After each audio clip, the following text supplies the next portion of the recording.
Welcome to ENP world.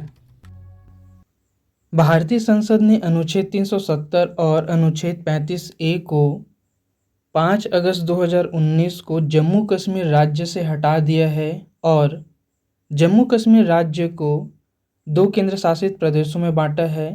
पहला है जम्मू कश्मीर और दूसरा है लद्दाख।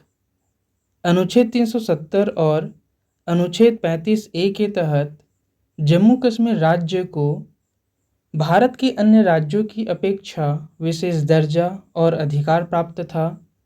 आज हम इस वीडियो में अनुच्छेद 370 और अनुच्छेद 35A के तहत जम्मू कश्मीर राज्य को भारत के अन्य राज्यों की अपेक्षा कौन कौन से विशेष अधिकार प्राप्त थे, इस संबंध में बात करेंगे। चलिए स्टार्ट करते हैं। एक साइड में हम केंद्र सरकार को जम्मू कश्मीर और अन्य राज्यों के संबंध में प्राप्त अधिकार की बात करेंगे और दूसरे साइड में जम्मू कश्मीर को अनुच्छेद 370 के तहत प्राप्त विशेष अधिकार की बात करेंगे। केंद्र सरकार को जम्मू कश्मीर के संबंध में प्राप्त अधिकार थे रक्षा, विदेश मामले और संचार के विषय में कानून बनाने का अधिकार, जबकि इन तीनों अधिकारों के अतिरिक्त अन्य विषयों पर कानून बनाने का अधिकार राज्य सरकार अर्थात जम्मू कश्मीर को प्राप्त था। इसके अतिरिक्त केंद्र सरकार को अगर अन्य कानून बनाना हो तो राज्य सरकार की मंजूरी आवश्यक था। दूसरा पॉइंट है, केंद्र अन्य राज्यों में संविधान की धारा 365 राष्ट्रपति शासन लागू करने का अधिकार रखता था, जबकि जम्मू कश्मीर में राष्ट्रपति शासन लागू करने का अधिकार नहीं रखता था। तीसरा पॉइंट है, राष्ट्रपति के पास अन्य राज्यों के संविधान सभा को बर्खास्त करने का अधिकार था, जबकि जम्मू कश्मीर राज्य के संविधान सभा को राष्ट्रपति के पास बर्खास्त करने की शक्ति या अधिकार नहीं था। चौथा पॉइंट है, अन्य राज्यों में शहरी भूमि कानून 1976 लागू किया गया था, जबकि जम्मू कश्मीर में धारा 35A के तहत स्थायी नागरिक ही संपत्ति या भूमि खरीद सकता था।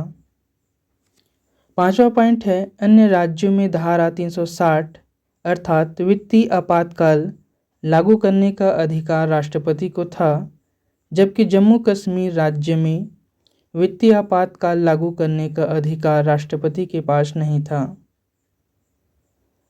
अगला पॉइंट है, अन्य सभी राज्यों में RTI और CAG जैसे कानून लागू किया जा सकता था, जबकि जम्मू कश्मीर में RTI और CAG जैसे कानून लागू नहीं किया जा सकता था।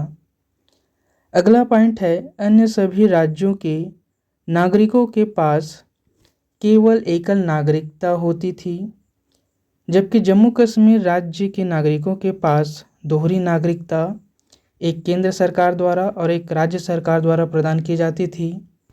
अगला पॉइंट है, भारत का राष्ट्रध्वज ही अन्य सभी राज्यों का राष्ट्रध्वज होता था, जबकि जम्मू कश्मीर का अपना अलग ही राष्ट्रध्वज था। भारत के उच्च न्यायालय का आदेश ही अन्य सभी राज्यों पर लागू होते थे, जबकि जम्मू कश्मीर राज्य में लागू नहीं होते थे।